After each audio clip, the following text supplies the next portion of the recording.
You know the shape of a Jaguar E-Type, even if you've never sat in one. The long bonnet, the low roofline, the car that hung on 1,000,000 bedroom walls and set the standard for beautiful for a whole generation. It came from a Coventry firm that had won at Le Mans 5 times and conquered America. At its height, Jaguar couldn't build them fast enough. The order book ran 2.5 years deep. This was a company that had survived the Blitz, which flattened Coventry around it, survived a world war and the rationing that followed, and built its greatest engine on a factory roof during the air raids. It had taken on the greatest names in motoring, and won.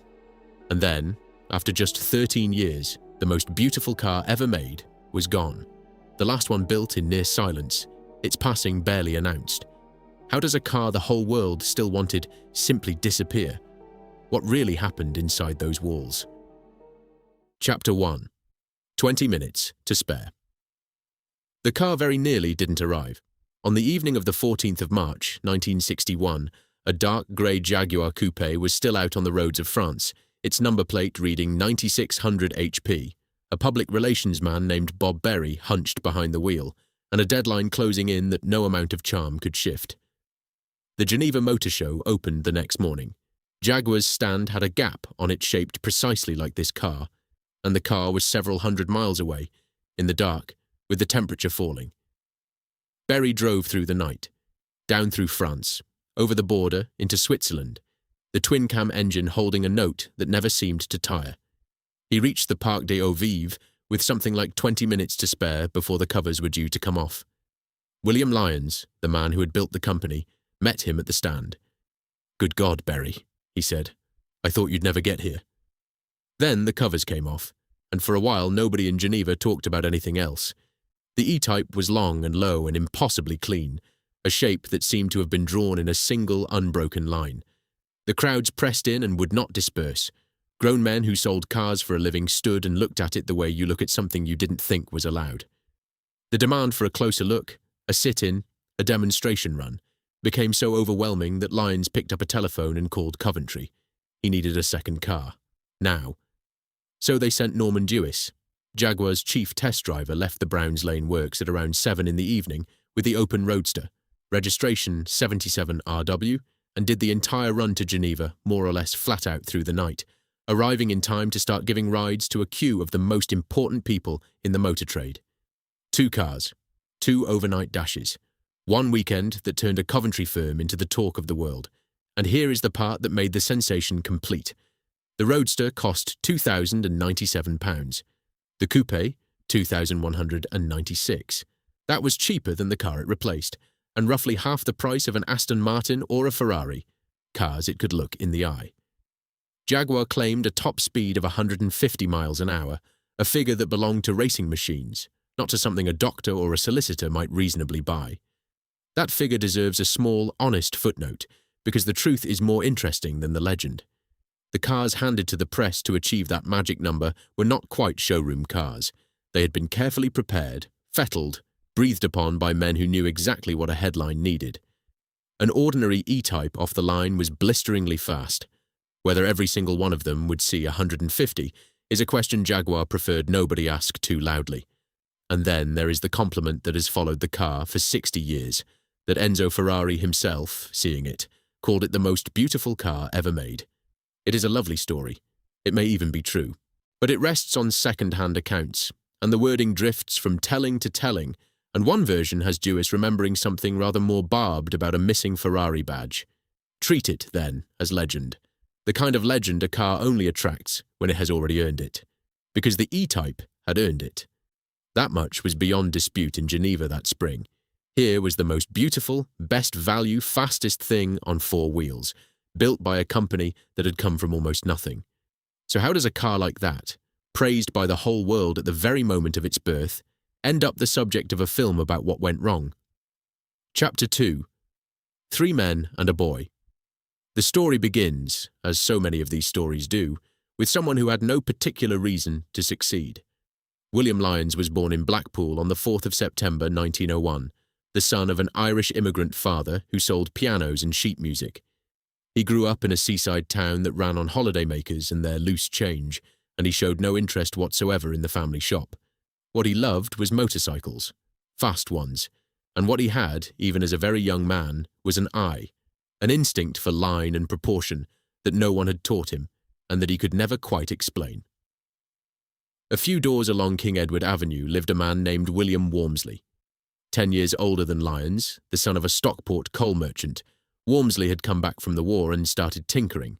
He bought up ex-army motorcycles, tidied them, and built handsome sidecars to bolt onto them, sleek, torpedo-shaped things in polished aluminium, octagonal in section, altogether smarter than anything else on the road.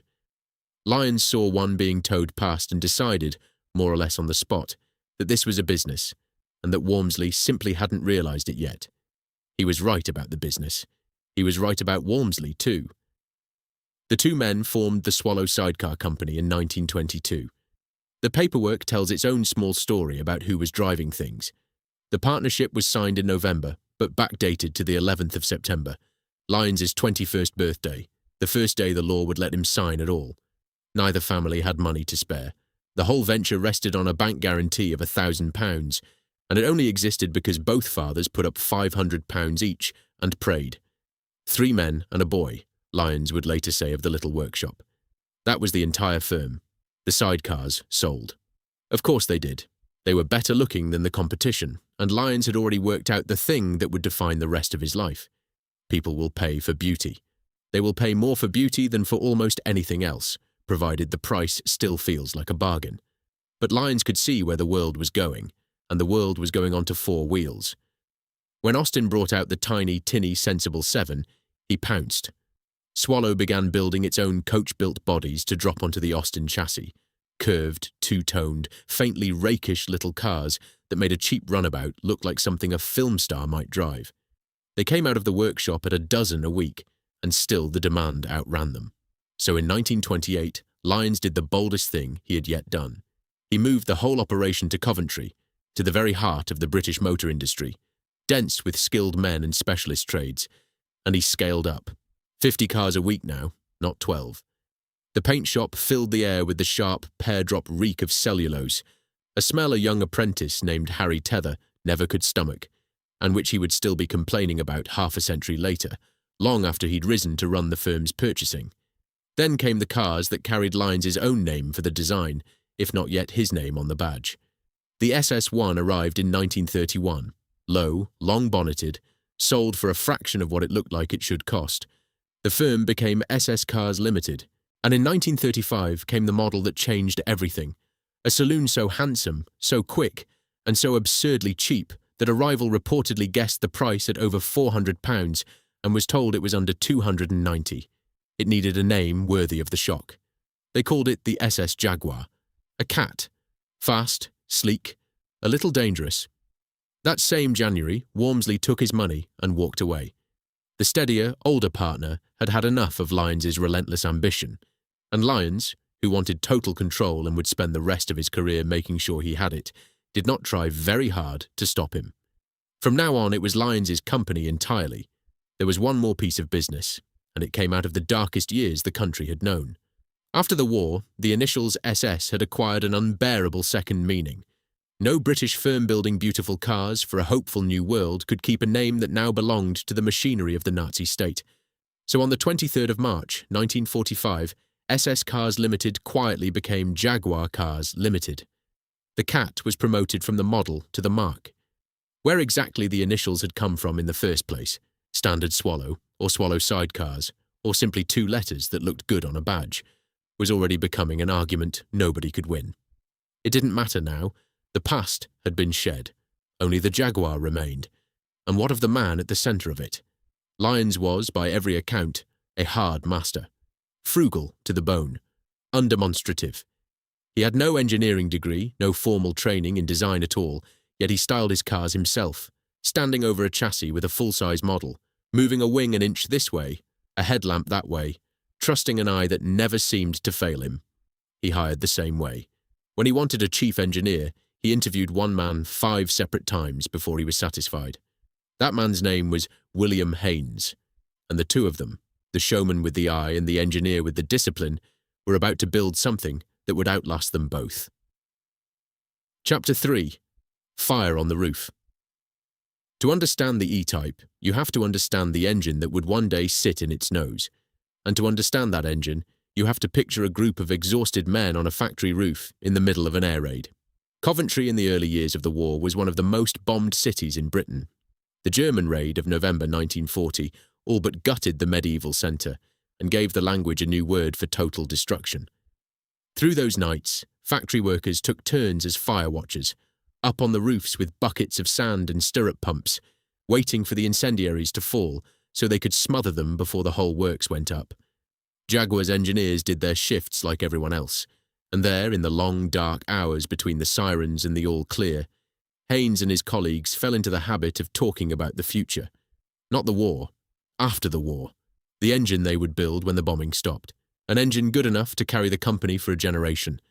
It sounds like the kind of story a firm invents about itself later. But the men were real. The roof was real. The raids were terribly real. And the engine that came out of those conversations was so real it stayed in production for the better part of half a century. The team that built it was small and extraordinary. Haynes led it. Wally Hassan, a gifted, practical engine man, worked the hardware. Claude Bailey brought the theory. And for the crucial matter of how air and fuel actually flowed through a cylinder head, they leaned on a consultant named Harry Westlake, a man who understood breathing better than almost anyone alive. What they designed together was, for a British firm in the exhausted, rationed late 1940s, almost recklessly advanced, twin overhead camshafts, an aluminium cross-flow head, hemispherical combustion chambers, the sort of specification you found on Grand Prix machinery, not on something meant for the road. They called it the XK. It first ran in 1949, and it would still be going into cars in 1992. Think about that span. An engine conceived under falling bombs was still earning its keep when the men who dreamed it up were long retired or dead. But an engine has to be shown to the world. And here Lyons did something typically shrewd. He built a car around the XK that he never really intended to sell in large numbers, a low, curvaceous sports two-seater called the XK 120, unveiled in 1948. The number was a boast, 120 miles an hour, at a time when most family cars struggled to see 70. The public took one look and simply refused to accept that it was a limited experiment. The orders poured in. Lyons, who had meant to build a few hundred to draw attention to the engine, found himself with a genuine sports car sensation on his hands and hurried to put it into proper production. For a brief, glorious spell, the XK120 was the fastest production car in the world. A Coventry firm that had started with motorcycle sidecars now held the outright record, and it had done it, as it would do everything, by offering more than anyone expected for less than anyone thought possible.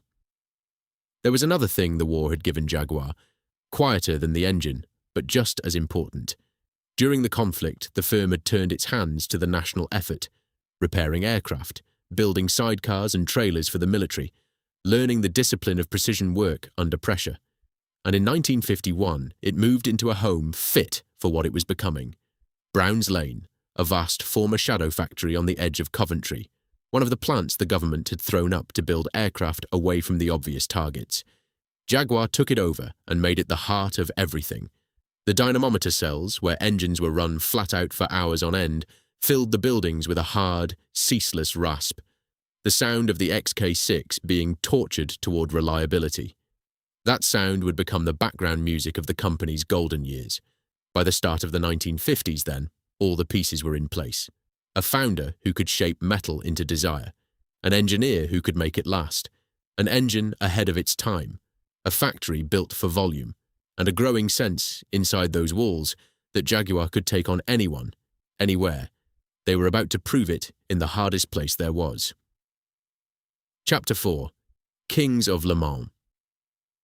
There is no crueler test of a car than Le Mans. 24 hours, day into night into day, on a circuit that ran partway down public roads, with a long straight at Mulsanne, where the fastest machines touched speeds that turned a small mechanical flaw into a death sentence. To win it, a car had to be quick. To finish it, a car had to be honest. Most were neither. Jaguar decided it would be both. The gamble was enormous. Here was a firm known for pretty affordable road cars proposing to take on Ferrari on the greatest stage in motorsport, in front of the whole world. If it failed, it would fail publicly and expensively. Lyons went ahead anyway, because he understood something his accountants perhaps did not. A win at Le Mans would sell more cars in America than any advertisement ever could. The first weapon was the C-Type, built in 1951. Underneath, Haynes wrapped the XK engine in a light, stiff, tubular frame. Over the top, Haynes, a young engineer named Bob Knight, and a newcomer called Malcolm Sayer drew a body shaped by aerodynamics rather than fashion. It won at Le Mans on its first attempt. First time out, against the establishment, the Coventry outsider took the biggest prize in the sport. It won again in 1953, this time with disc brakes, a technology that let it outbrake rivals into the corners and simply drive away. The threat had been faced. The gamble had paid. Then came the machine that changed the way people thought about what a car could look like. The D-Type, from 1954, was the work of Malcolm Sayer above all, and Sayer was not like other car men. He had come from the aircraft industry, and he treated a car as an aircraft engineer treats a wing, as a problem in mathematics. He filled notebooks with calculations, working out the shape the air wanted before he committed a single curve to metal. The result had a structure borrowed straight from aviation, a smooth monocoque tub and, on the fastest versions, a soaring fin behind the driver's head to keep it stable down the Mulsanne Strait. It looked like nothing else on Earth. It looked, in fact, like the future. The D-Type won Le Mans 3 times, in 1955, 1956, and 1957. 5 victories now, in 7 years, for a company that had begun with 3 men and a boy in a Blackpool shed. It is one of the great runs in motor racing history, and it deserves to be remembered accurately, which means remembering 2 things the legend tends to smooth over. The first is that the last 2 of those wins, in 1956 and 1957, were not really Jaguar's own. The factory team had pulled out of frontline racing, and it was a privateer outfit, the Scottish team Écurie Écosse, running D-Types on its own account, that carried the blue and white cars to victory with drivers like Ron Flockhart and Ninian Sanderson. Jaguar had built the machine. Others finished the job. It says something about how good the D-Type was that it kept winning after its maker had stepped away. The second thing is darker, and it cannot be left out. The 1955 race, the first of the D-Type's wins, was the scene of the worst disaster in the history of motorsport. Early in the race, a car was launched into the crowd, and more than 80 spectators were killed. Jaguar's Mike Hawthorne was involved in the sequence of events that led to the crash, and the argument over blame went on for years. The company's cars ran on to victory through the night because the organisers kept the race going to avoid the mass panic of thousands trying to leave at once. It was, and remains, a terrible night. No account of Jaguar's Le Mans glory is complete or honest without it. Set against that shadow, though, the achievement on the track was real, and it was seismic. Jaguar had beaten the world, and the men who drove those cars, Sterling Moss, Mike Hawthorne, Ivor Bieb, and a team run with quiet authority by the huge, unflappable, lofty England, became the faces of British sporting success at exactly the moment the country most needed something to cheer. But the deepest legacy of the racing years was not the trophies. It was Sayer's method, and the way it flowed directly into a road car. Because when Jaguar's engineers turned to designing a successor to the aging XK sports cars, they did not start with a clean sheet and a stylist's fancy. They started with the D-Type. There were prototypes, an experimental car called the E1A, small and secret and tested away from prying eyes, then a larger, more serious machine called the E2A that actually went racing. Step by step, the aircraft-bred monocoque, the aerodynamic shape drawn by mathematics, the all-round disc brakes, and the sophisticated independent rear suspension migrated from the track toward the showroom. What emerged was a road car with a competition car's soul, the monocoque construction, the disc brakes on every wheel, the shape that owed everything to Sayer's calculations and nothing to passing fashion. These were exotic rarities on a road car in 1961, and Jaguar was about to offer them for the price of a decent saloon. They had the engine, tempered over a decade in the dynamometer cells. They had the shape, refined on the roads of France at Le Mans. They had a founder still convinced that the world would always pay for beauty sold at a bargain. Everything the company had learned, everything it had survived, the war, the rebranding, the vast gamble of racing, was about to be poured into a single, perfect shape. And on that spring morning in Geneva, when the covers came off, the world would agree that they had got it exactly right. Chapter 5. The Cathedral at Browns Lane. To build the most beautiful car in the world, you would imagine you'd need the finest, newest factory in the land. Jaguar built it in a repurposed wartime shed on aging machinery, and therein lies a truth about the whole enterprise that would only reveal its full weight much later. But step through the gates of Browns Lane on a weekday morning in the early 1960s, and none of that showed. What showed was the scale of the thing. A young man arriving for his first shift would come in off the Coventry streets, past the gatehouse, into a world that ran to its own rhythm and its own clock. The site sprawled: body shops, paint shops, trim shops, the machine bays where engines were cut from raw castings, the veneer room where wood was worked, the dyno cells where the finished units howled. The air held the smell of the place before you ever saw it: cellulose paint, hot metal, the faint sweetness of walnut dust drifting from the woodshop, and always, underneath, the machine oil that got into your overalls and never quite came out. Follow the car as it was made and you follow the logic of the whole works. It began as body in white, the bare monocoque shell, all curves and welds, before a drop of colour touched it. And here the first surprise of Browns Lane announced itself, because the shape that the world thought had been sculpted by angels was in fact welded up on second-hand tooling that Lyons had bought cheap from Standard Triumph. The founder's frugality was legendary. He wanted, one of his own managers would later put it, a first-class body off third-class tools. For now, in the golden years, the skill of the men closed the gap. The shells came out true and clean, and the flaws that aging tooling would eventually let through were still a problem for another decade. Into the paint shop, where the cellulose was built up, coat upon coat, and hand-rubbed between each one until the surface had a depth you could fall into. Then the trim shop, where the interiors were finished by hand.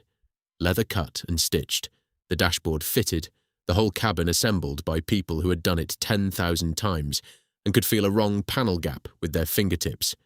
The wire wheels, 48 spokes apiece, were built and trued by hand. Nothing about this car was quick to make. That was rather the point. The shape itself came from an unusual marriage of talents. Malcolm Sayer set the mathematics: the long bonnet, the fall of the roofline, the exact curve the air wanted, all of it calculated rather than guessed. But the fixed head coupe, the closed version that many people think the loveliest E-Type of all, owed its final form to a craftsman named Bob Blake, an American who had come up through the racing side and whose eye Lyons trusted.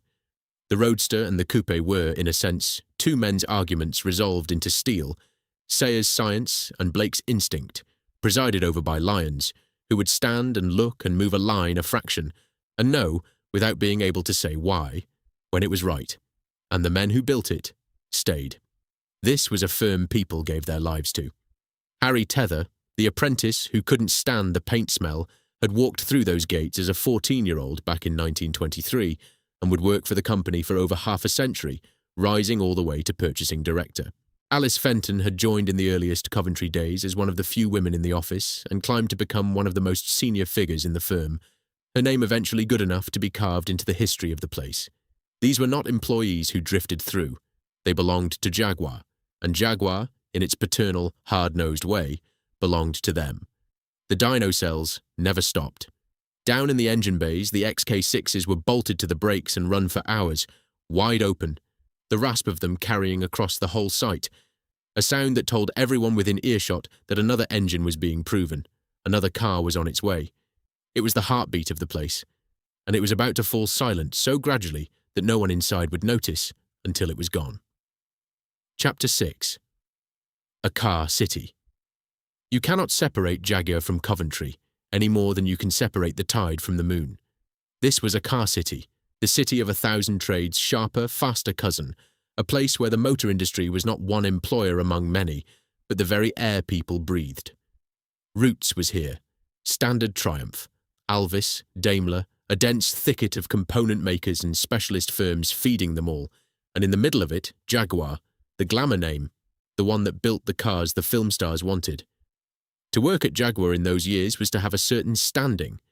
When the works hooter sounded and the shift changed, the roads around Browns Lane filled with men on bicycles, hundreds of them, streaming out through the gates and toward the terraced streets and the pubs that ringed the factory.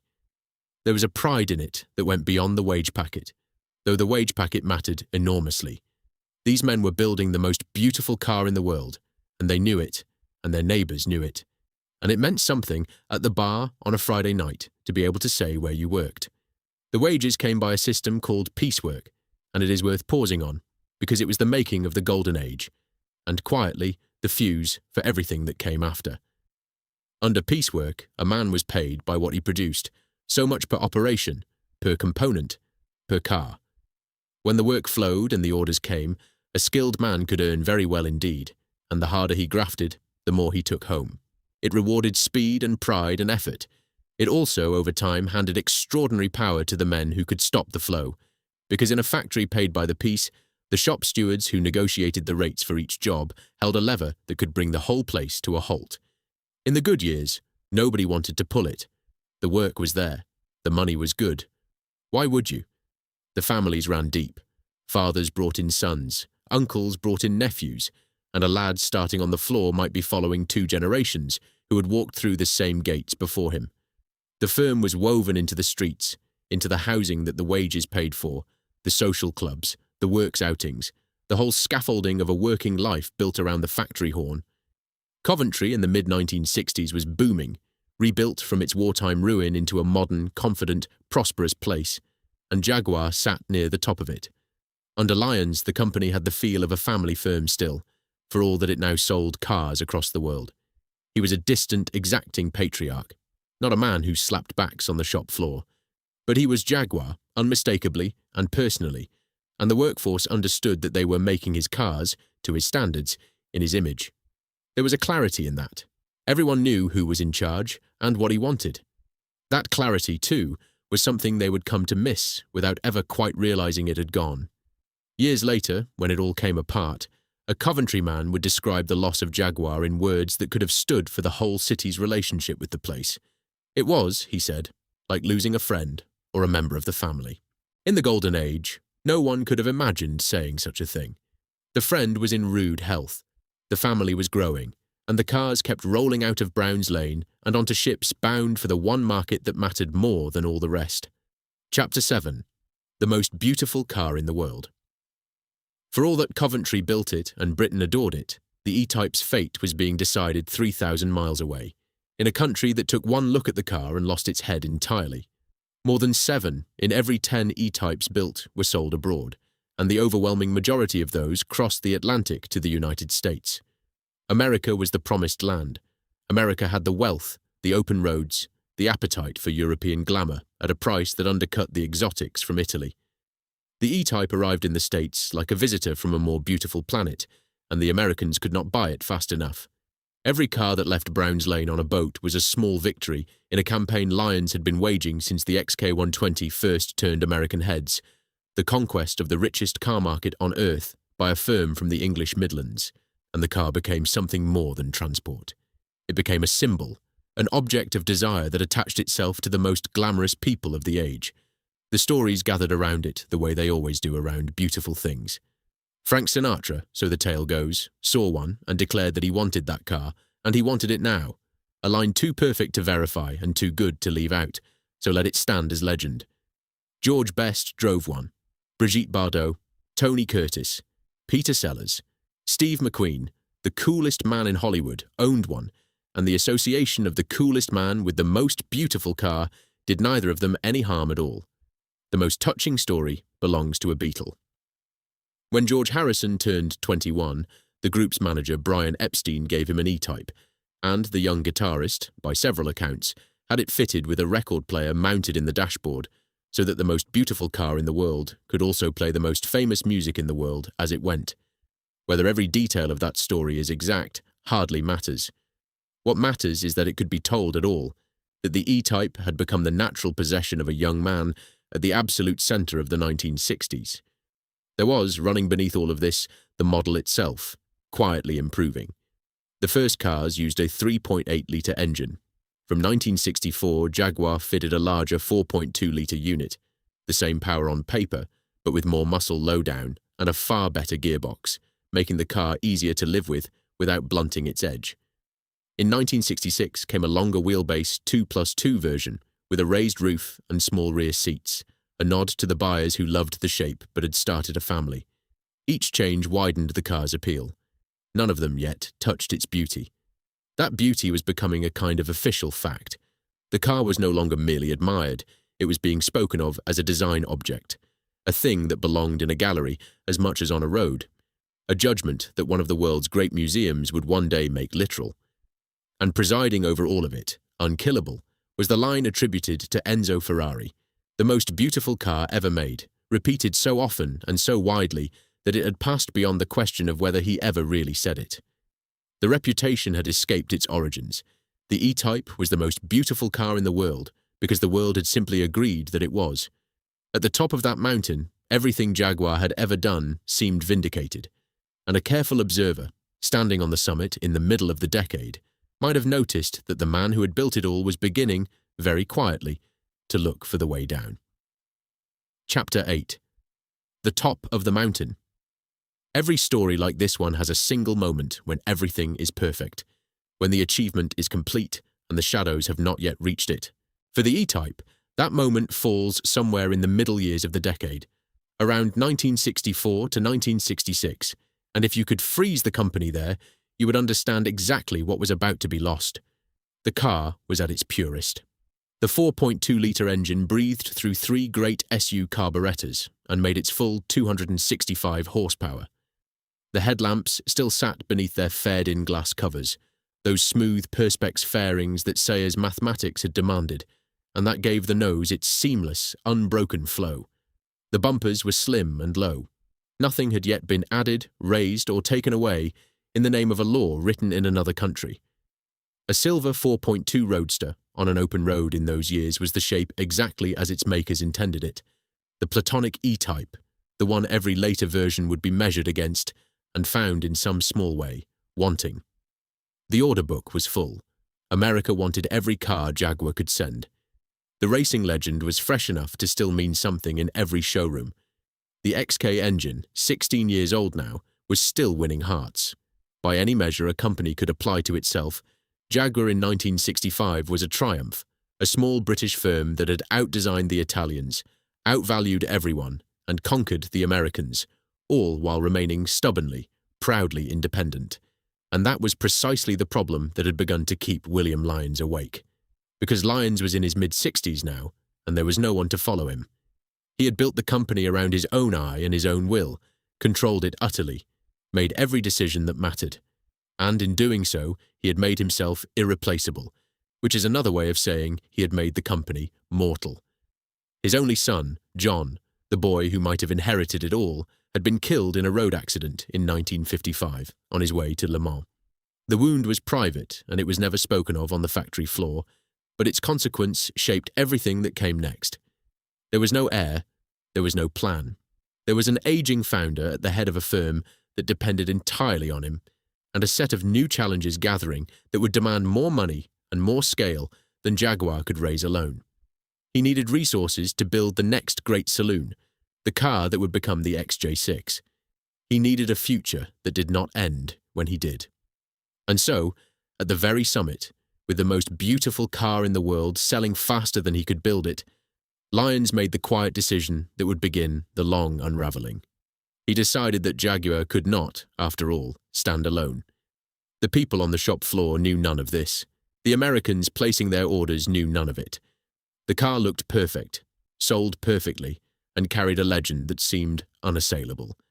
But the ground had already begun to shift beneath it, in boardrooms in London and in committee rooms in Washington, and the men and women building E-Types at Brown's Lane could not see the cliff. Because from the top of a mountain, on a clear day, the edge always looks a long way off. It was closer than any of them thought. Chapter 9. America rewrites the rules. The most beautiful car in the world was killed slowly, and the first hand on the knife was not a rival, or a bad manager, or a strike.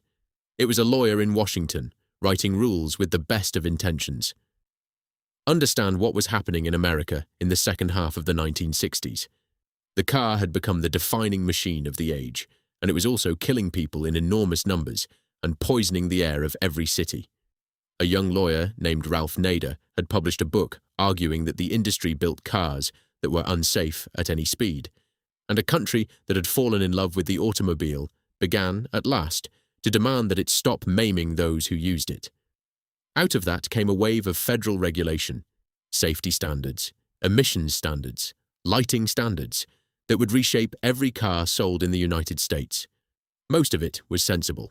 Much of it saved lives, and nearly all of it was catastrophic for a car whose entire character had been drawn by an aircraft engineer working in millimeters. The wounds came one at a time, and each one seemed small until you set them side by side. The first was to the face. In the summer of 1967, to satisfy new American lighting rules, Jaguar removed the faired-in glass covers over the headlamps. Those covers had been sayers, part of the mathematics, part of the unbroken flow of the nose. Without them, the headlamps sat exposed and slightly recessed, and to anyone who knew the car, something essential had gone. It is a small change. You could explain it to someone in a sentence, but it was the first time the shape had been altered, not because Jaguar wanted to improve it, but because a government 3,000 miles away had decided it must. The regulators had begun, quite literally, to redraw the work of Malcolm Sayer. The second wound was to the lungs. American emissions law now dictated what could come out of the exhaust, and to comply, Jaguar had to strip away the triple SU carburetors that had let the engine breathe so freely and fit, instead, a pair of Zenith Stromberg units choked down to meet the standard. The effect was immediate and measurable. The engine that had made 265 horsepower now made 246. The car lost 19 horsepower before it lost its looks. Enthusiasts would later call these in-between cars the Series 1.5, though Jaguar never used the name, a sign of how awkwardly the company was being forced to adapt, patching a perfect design to meet a moving target of foreign law.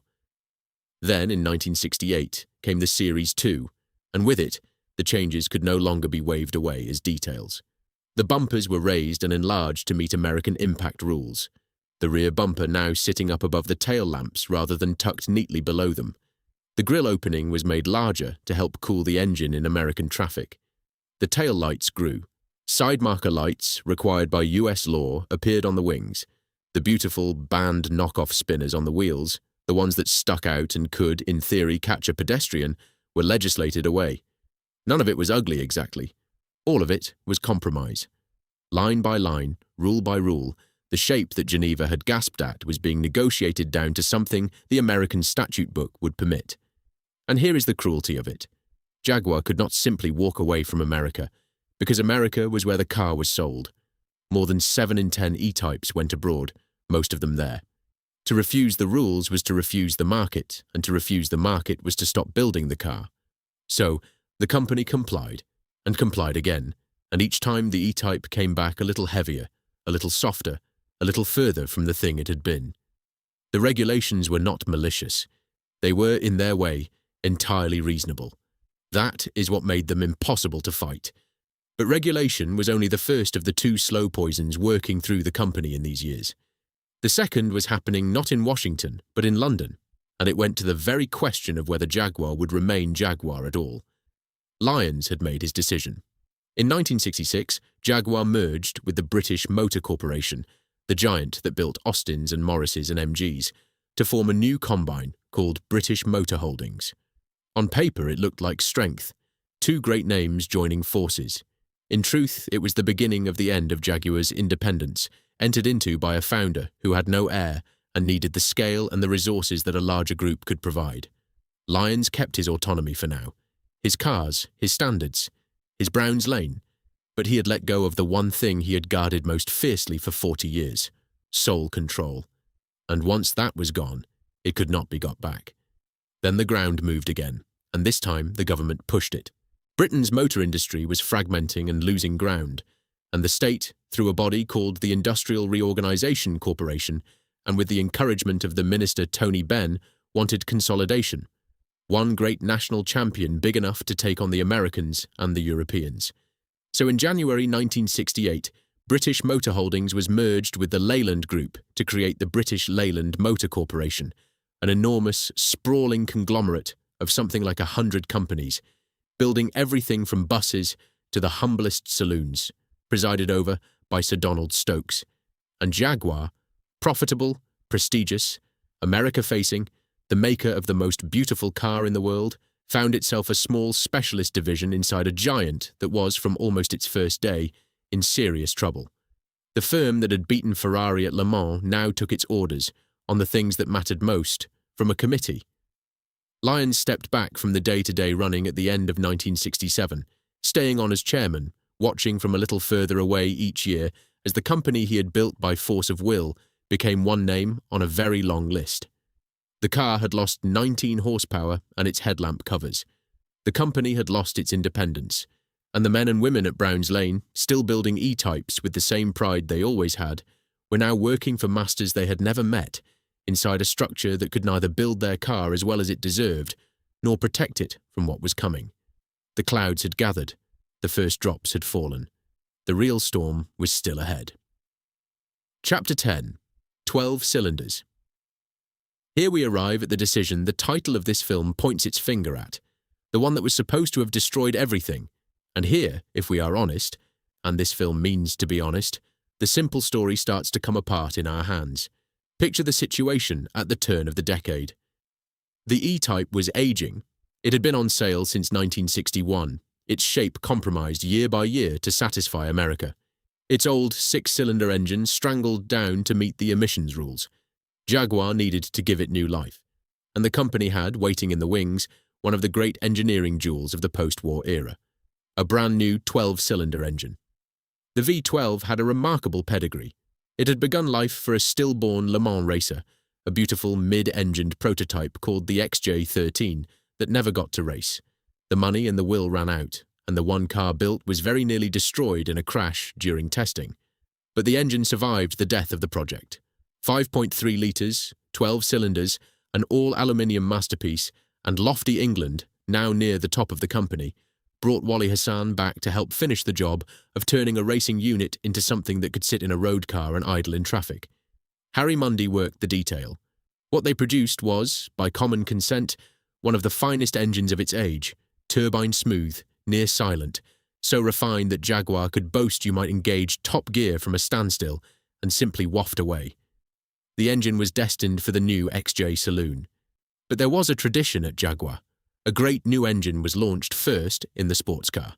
And so, in March 1971, the Series 3 E-Type arrived with the V12 in its nose. To fit it, and to answer the market America was becoming, the car was changed more profoundly than ever before. The short-wheelbase two-seater was dropped altogether. Every Series 3 now sat on the longer floor pan of the old 2+2. The track was widened. The wheel arches were flared to cover fatter tyres. A cross-slatted grille filled the enlarged mouth the bigger engine needed to breathe, and 4 exhaust pipes announced what lay under the bonnet. The car was longer, wider, heavier, softer. It was, unmistakably, no longer the taut little sports car of 1961. It had become a grand tourer. And this is the moment the brief for this film calls the fatal mistake. The stretching, the softening, the great heavy engine, the loss of the pure sports car. As emotion, that verdict is fair. Something was lost when the Series 3 replaced the Series 1. Purists mourned it then and mourn it now. The covered headlamps were long gone. The lithe two-seater was gone. The car that had raced in the blood of the D-Type had become a comfortable, effortless machine for crossing continents. But as history, as an explanation for what destroyed Jaguar, the verdict collapses the moment you look at the numbers. Because the Series 3 was not a failure. It was a success. Jaguar built 15,287 of them in barely 3 years, and the V12 accounted for something like a fifth of all the E-Types the company ever sold. The engine was showered with praise. The car sold as fast as Browns Lane could make it. Indeed, when a new managing director arrived in this period, he found an order book stretching 2.5 years into the future, a company that could sell every single car it built. The fatal V12, the supposed blunder at the heart of our title, was one of the most acclaimed engines of its entire era, fitted to a car that customers queued up to buy. So if the V12 was not the mistake, if the thing the title blames was in truth a triumph, then what did go wrong? The answer is that the danger was never really in the engine bay. It was in the boardroom, on the picket line, and in a decision taken by a cartel of oil-producing nations on the far side of the world. The V12 changed what the E-Type was. It did not kill it, and it did not kill Jaguar. The real killers were already in the building, and they had nothing to do with how many cylinders the car had. Chapter 11. The Conglomerate and the Picket Line. If you want to find where Jaguar was truly wounded, do not look at the cars. Look at who now ran the company and at the men on the factory floor who had finally, after decades, decided they'd had enough. Start with the men at the top, because the top was in a state of near-permanent churn. Lyons retired fully in 1972, handing the chair to lofty England, a fine racing man, a beloved figure, but a caretaker at a firm that was now a small piece of a vast, ailing empire. Inside British Leyland, Jaguar was a division, and divisions do not decide their own fate. Big decisions were taken by committee, in the interests of the group, by men in charge of 100 companies who could not possibly know Jaguar the way Lyons had known it. There was even talk of the Rover P8, a large saloon that would have competed directly against Jaguar's own cars. The conglomerate, in its confusion, briefly sponsoring the cannibalization of one of its few profitable jewels. In January 1974, England was pushed aside, and in his place came a 34-year-old named Geoffrey Robinson, brought in from running Innocenti in Italy. Robinson was clever, ambitious, and full of plans, a £60 million scheme to double Jaguar's output from 30,000 cars a year to 60,000. And Robinson, looking hard at the company he had inherited, put his finger precisely on the flaw that had been hiding in plain sight since the Golden Age. Lyons, he saw, had always wanted a first-class body shell off third-class tooling. The frugality that had built the fortune had left the factory trying to make superb cars on machinery that was no longer up to the job. The skill of the men had covered the gap for years, but the men were about to stop covering it, and the machinery was only getting older. Which brings us to the summer of 1972 and to the strike. The quarrel was about piecework, the very system that had powered the Golden Age. For years it had rewarded speed and skill, but it had also grown into a tangle of separate rates and separate bargains, each one a lever, each one a source of grievance. A man on one operation might do handsomely, while the man at the next bench, on a badly rated job, watched his packet come up light week after week and simmered about it. Management wanted to sweep the whole thing away and replace it with a fixed daily wage, a system called measured day work. The men who did well out of piecework did not want to lose it, and the local organizer who marshalled them, a shop floor man named Fred Palmer, understood exactly how much power a piecework factory handed to those who could stop the line. On the 1st of June 1972, they stopped it. Around 2,000 men came out, and as the works choked, some 3,000 more were sent home with nothing to do. Picket lines formed at the Browns Lane gates where, only a few years before, the bicycles had streamed out on a Friday with the whole of Coventry's confidence behind them.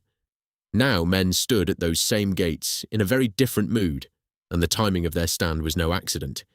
It had been pitched to coincide with the launch of the new V12 saloon. The car meant to carry Jaguar into its future. To hit the company at the exact moment of its greatest hope was to make the point unmissable. And it went on. Not for days, not for a fortnight, but for 10 weeks and 4 days, the longest strike in the British motor industry that year.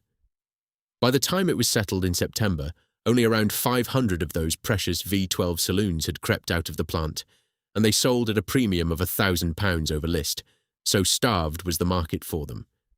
The strike was settled. Piecework was ended.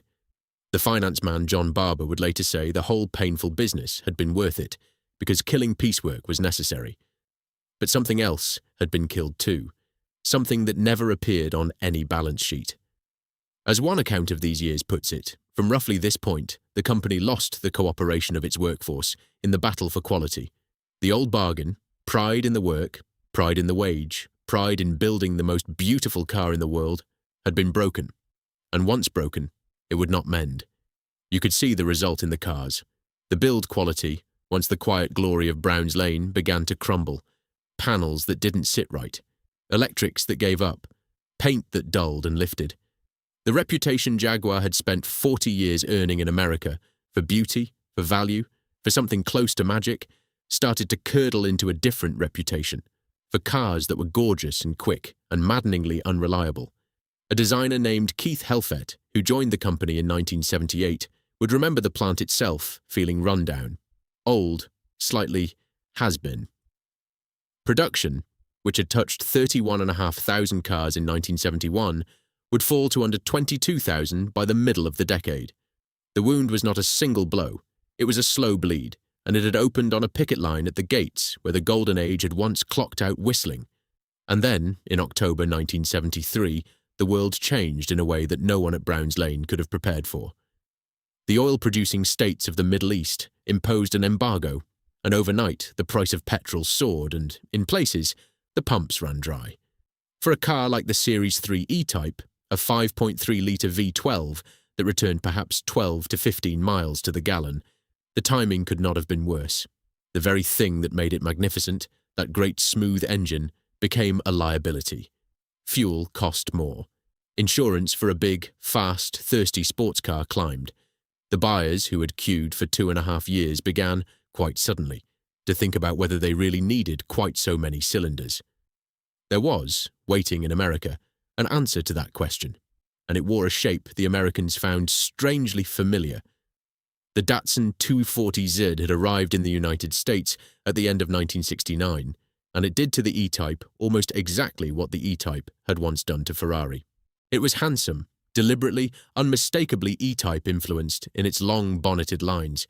It had a smooth, straight six of 2.4 litres, good for 151 horsepower, and it would reach 60 in under 8 seconds.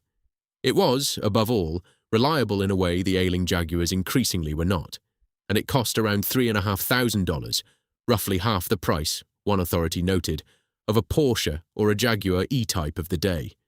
The Americans bought it by the tens of thousands, 16,000 in its first year, then 33,000, then 52,000, more than 150,000 of them in America in 4 years. A Japanese company had looked at the most beautiful car in the world, absorbed its lessons, and then built something that captured the spirit of it, reliably, affordably, in vast numbers. The E-Type had conquered America on beauty and value. It was now being beaten in America on value and reliability by a car that had borrowed its face. Regulation had disfigured the E-Type. The conglomerate had failed to protect it. The strike had broken the quality that was its foundation. The oil crisis had made its great engine a burden, and now a better-built rival was eating its market alive. No single one of these was the fatal mistake. All of them together were closing in at once. The most beautiful car in the world had run out of road. Chapter 12. The Last 50. The end, when it came, was quiet, quieter than a car like this deserved. There was no grand announcement, no final race, no ceremony worthy of the sensation of Geneva. Jaguar simply decided to stop, and to mark the stopping, they built a run of 50 commemorative cars, a small, deliberate full stop at the end of the sentence. They laid down the first of them, a car carrying the chassis number 1S2823, on the 15th of May, 1974. The men who built those last 50 were the same men, in many cases, who had been building E-Types for over a decade, who could feel a wrong panel gap with their fingertips, who had trimmed and painted and wired thousands of these cars before this final handful. They knew what they were finishing. You do not build the last of something without knowing. 49 of the 50 were painted black. One was British racing green, and that single green car has gathered its own small fog of legend. Some say it went to a private collector. Some tell a garbled tale that Lyons himself bought it. No firm record settles the matter. Let it stand, then, as one of those uncertainties a famous object always seems to attract. On the dashboard of each of the 50, they fixed a small plaque. It bore a facsimile of Sir William Lyons's own signature. The founder's name, reproduced in metal, riding out on the last of the cars that had made him. The last E-Type of all was built on the 12th of June 1974, and then the line that had run since 1961 simply stopped, and the men moved on to other work, and the most famous car Britain had ever built was finished. The very last car was kept back by Jaguar itself. It was not even registered for the road until the 5th of February 1975, and it was only in that February, months after the final car was built, that the company publicly admitted the E-Type was over. They had held their silence partly to sell off the stock that remained, and partly because the replacement was not quite ready. The most beautiful car in the world went out not with a fanfare, but with a delay and a quiet notice. Its passing announced almost as an afterthought. What replaced it told you everything about how the world had changed. The XJS, launched in 1975, was a large, refined, closed Grand Tourer with the V12 engine, and, at its launch, no convertible option at all. It was deliberately not a sports car. Malcolm Sayer had worked on its early shape before his death in 1970, but the car that emerged was a very different animal from the E-Type, heavier, more angular, built for the age of speed limits and fuel bills rather than open roads and open throttles. It launched straight into the teeth of the fuel crisis, sold slowly, and would at one point have its production halted altogether. The sports car had not been replaced by a better sports car. It had been replaced by a Grand Tourer, because the market and the law had made the pure sports car nearly impossible to sell. But the E-Type's quiet ending was the smallest part of the disaster, now engulfing the company that built it. By the end of 1974, British Leyland was finished as an independent concern. The great national champion, the conglomerate meant to save the British motor industry, was effectively bankrupt. It had been losing money and market share and the confidence of its own workforce for years. Now it could no longer stand. The government stepped in. Sir Don Ryder was asked to examine the wreckage and recommend a way forward. His report, delivered in the spring of 1975, proposed a rescue, and on the 17th of June 1975, the government of Harold Wilson accepted it, taking around 95% ownership of British Leyland for an initial £246 million. The company was, in all but name, nationalised. Nearly 1 million jobs across the whole supply chain were said to hang on its survival. The maker of the most beautiful car in the world was now a ward of the state, one troubled division inside a nationalised giant fighting for its life. The numbers of the collapse are stark. Leyland's share of its own home market, which had stood near 40%, would tumble toward the mid-20s within a year. Strikes and shortages and shrinking sales became the daily backdrop of the British car industry. A national embarrassment, a byword for everything that seemed to be going wrong with the country itself. Think of the span of it. In March 1961, this company stopped the Geneva Motor Show dead with the most beautiful car the world had ever seen. In June 1974, it built the last of them in near silence, and within a year of that last car, its parent company had gone bankrupt and been taken into public hands. The E-Type had outlived neither the piecework that built it nor the independence of the firm that made it. It had been born at the very summit of British industrial confidence, and it died just as that confidence gave way beneath it. The car was gone. Brown's Lane fell quiet of E-Types forever, and the men who had built them, the platers, the trimmers, the paint shop hands, the veneer workers who had shaped walnut for its dashboards, went on making other cars, for a company that was no longer really theirs, in a country that no longer seemed sure it could make anything at all. That should have been the end of the story. It very nearly was. But the strange thing about the most beautiful car in the world is that its death was not in fact the end of anything, except its own production. Chapter 13. Swallow's Nest. Go and look for Brown's Lane now, and you will find it has mostly vanished. Jaguar built cars there for over half a century. The men who had trimmed and painted E-Types stayed on to build the saloons and the Grand Tours that followed, and for another 30 years the site went on turning out cars, through nationalisation, through the recovery, through the arrival of new owners who had never met Sir William Lyons. But every works has a last day, and Brown's Lanes came on the 1st of July 2005, under Ford's ownership. The final car to leave was an XJ saloon, fittingly registered XJ05 Jag. By then, close to 1.5 million vehicles had been made within those walls. The ending of assembly there was, in its own smaller way, the ending of a world. A man who had walked through those gates as a young apprentice in the 1960s might have given his entire working life to the place, following, perhaps, a father and an uncle who had done the same. When the assembly halls fell quiet, that thread of continuity, 3 generations deep, was cut. Some moved to Jaguar's other plants. Some took redundancy and never worked in the motor trade again. The great communal rhythm of the shift horn, which had ordered the days of tens of thousands of Coventry lives, simply stopped ordering anything, and then the buildings themselves went. The site was sold in 2007.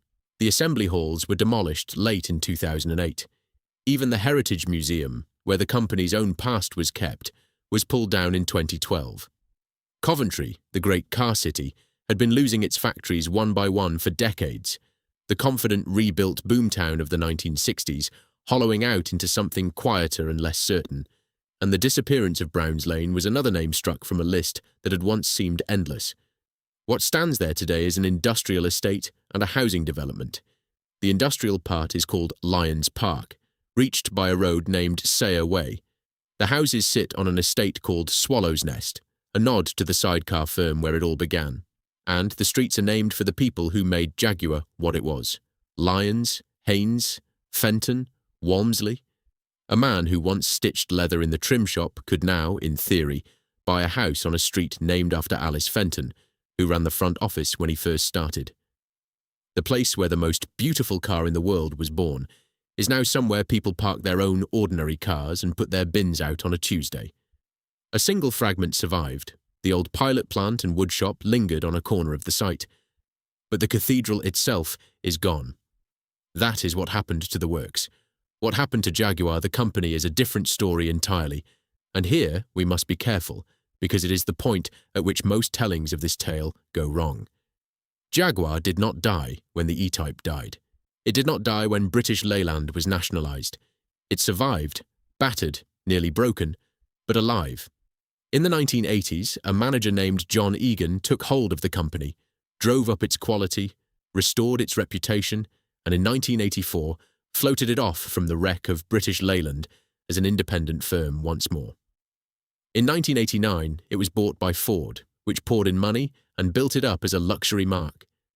In 2008, Ford sold it, together with Land Rover, to India's Tata Motors for around $2.5 billion, and under Tata, the combined company found a stability it had not known in decades. 50 years passed between the last E-Type and the present day. Through all of them, the leaping cat kept going. So when someone tells you that one mistake in 1971 destroyed Jaguar, remember that the company outlived that supposed death by half a century, outlived the men who ran it, and the conglomerate that swallowed it, and very nearly the century itself. And the car? The car did something stranger than survive. It ascended. In 1996, the Museum of Modern Art in New York acquired an E-Type, a 1963 opalescent dark blue roadster, and placed it in its permanent collection, only the third car the museum had ever judged worthy of the honour. A machine built on second-hand tooling in a Coventry shed had become a work of art, kept, in effect, alongside the paintings, and the values followed. A car that had cost around £2,000 in 1961 now changes hands, in fine condition, for sums well into six figures, and the rarest competition examples climb into the millions, with one sale recorded in early 2026 at a figure north of $20 million, though such prices attach only to the most exalted racing cars and should be treated with the caution any headline number deserves. Jaguar itself came to understand what it had made. Its classic division began building perfect E-Type restorations from the ground up, and in 2021 it created a special matched pair to mark 60 years since that mad dash to Geneva. One grey coupe, one green roadster, named with a wink to the night it all began, a tribute to Berry and Dewis and the car that had refused to let Geneva look away. The company was, in a sense, restoring its own legend, because the legend had turned out to be the most valuable thing it owned. There is one final twist, and it is still unfolding as this film is made. In late 2024, Jaguar announced that it would reinvent itself entirely as an electric brand. It released an advertisement with no car in it at all, dropped the leaping cat imagery that had adorned its products since Lions first chose the name, and unveiled a startling pink concept car to a storm of mockery and bewilderment. It halted almost its entire range to make the change. In the spring of 2025, the figures showed the company registering only a handful of cars across the whole of Europe. A fall so steep it made headlines, though Jaguar insists it reflects a deliberate pause rather than a collapse in demand. Whether the gamble succeeds or fails, no one yet knows. As this film is made, it remains exactly that, a gamble, unresolved, the latest chapter in a story that refuses to end when it is supposed to. The company that erased its own leaping cat in 2024 is the same company that, in 1961, built the car that made the cat immortal. Make of that what you will. This film will not tell you what to think of it, because the story is not yet finished, and it would be a poor eulogist who wrote the ending before it had been lived. Chapter 14. Beauty Cannot Be Unmade. So, what one mistake destroyed the world's most beautiful car? We came here promised a single fatal blunder. The stretching, the softening, the great heavy V12 dropped into a shape that never asked for it. And we have found, instead, that there was no single mistake at all. The V12 was a triumph. The Series 3 sold every car it could make. The thing the title blames turns out to be one of the finest engines Britain ever built, in a car people queued 2.5 years to own. What killed the E-Type was not a decision. It was a convergence. American law, written with the best of intentions, disfigured the shape line by line and strangled the engine breath by breath. The founder, with no heir and no plan, surrendered the independence that had protected everything. A conglomerate too vast to care took the jewel and could neither build it well nor shield it. A strike broke the ancient bargain between the men and the work, and the quality bled away. An oil crisis turned magnificence into liability overnight, and a Japanese rival, wearing the E-Type's own borrowed face, outbuilt and undercut it in the only market that mattered. Each of these was reasonable in its moment. Each was a door closing. Together, they left the car nowhere to go. The E-Type was born at the exact moment the forces that would reshape the whole motor industry — safety law, emissions law, globalization, corporate consolidation, industrial strife — were gathering to break upon it. It was the most beautiful thing British industry ever made, and it arrived just as the world that could sustain such a thing began to pass away. It did not fail. The world it was built for changed, and Britain could not protect what it had built. And yet, stand on that quiet housing estate in Coventry, on Sayer Way, on a street named for a man who did his sums as though a car were an aeroplane. The works is gone. The dyno cells are silent. The paint smell that a 14-year-old Harry Tether could not abide has long since blown away. But somewhere, on some open road on a clear morning, an E-Type is being started. The XK6 catching, settling, the sound that once filled Brown's Lane rising again from a single perfect machine. And it is more beautiful and more beloved and more valuable now than it ever was when it was new. They took the covers off the headlamps. They raised the bumpers. They stretched the chassis and filled the nose with 12 cylinders. They broke the company and sold it and nationalized it and, half a century on, tried to erase the very cat that named it. But the shape remains. Malcolm Sayers' mathematics and William Lyons's eye, resolved into steel one spring in 1961, are still exactly as right as they were the morning Geneva refused to look away. Factories can be demolished. Companies can be dismantled. Reputations can be squandered and legends can be mocked. Beauty, once achieved, cannot be unmade.